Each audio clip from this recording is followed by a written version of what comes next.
Sementara itu tak dipungkiri, wabah virus corona sangat berdampak terhadap pariwisata Bali, terutama terutama Kabupaten Badung yang menjadi barometer pariwisata Bali.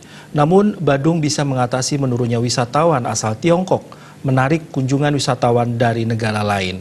Hal itu disampaikan Bupati Badung, Nyoman Giriprasta.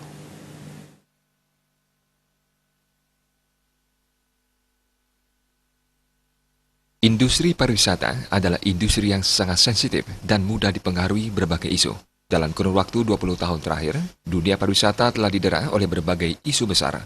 Dalam beberapa pekan terakhir, berbagai peristiwa fenomenal dan dramatis telah berdampak terhadap pariwisata nasional termasuk Bali. Peristiwa terbaru, yakni pandemi virus corona di Wuhan, Republik Rakyat Tiongkok, telah berdampak serius terhadap pariwisata. Penutupan penerbangan dari dan menuju Tiongkok oleh pemerintah sangat mempengaruhi kunjungan wisatawan asal negeri tirai bambu tersebut.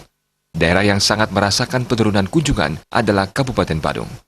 Namun Bupati Badung Nyoman Giriprasta justru mengatakan dampak tidak adanya kunjungan wisatawan asal Tiongkok bisa diminimalkan dengan kunjungan para wisatawan asal berbagai negara di Asia yang membatalkan kunjungan ke Tiongkok dan mengalihkan kunjungan ke Bali. Giriprasta menambahkan, kejadian ini tidak akan terlalu mempengaruhi pendapatan Kabupaten Badung di bidang pariwisata.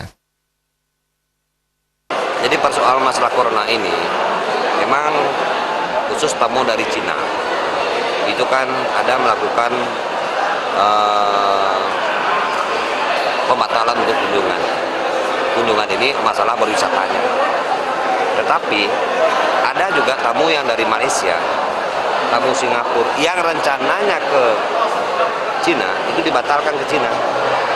Dan kami sudah berkomunikasi baik dengan GIPI, Gabung Industri Pariwisata Indonesia, begitu dengan Asita, begitu dengan PHRI, akan bisa batal ke Cina, itu bisa ke Bali, khususnya di Kabupaten Badung. Saya kira kita Kabupaten Badung tetap optimis bagaimana akan memenuhi kebutuhan masyarakat Kabupaten Badung melalui PAD, khususnya PR, Pajak Hotel dan Restoran. Menarik minat para wisatawan berkunjung ke Bali, khususnya Badung, pemerintah Kabupaten Badung mengusulkan membuka kembali slot penerbangan langsung Bali-India, mengingat India merupakan salah satu pasar potensial pariwisata Bali. Joko Andika, Bali TV.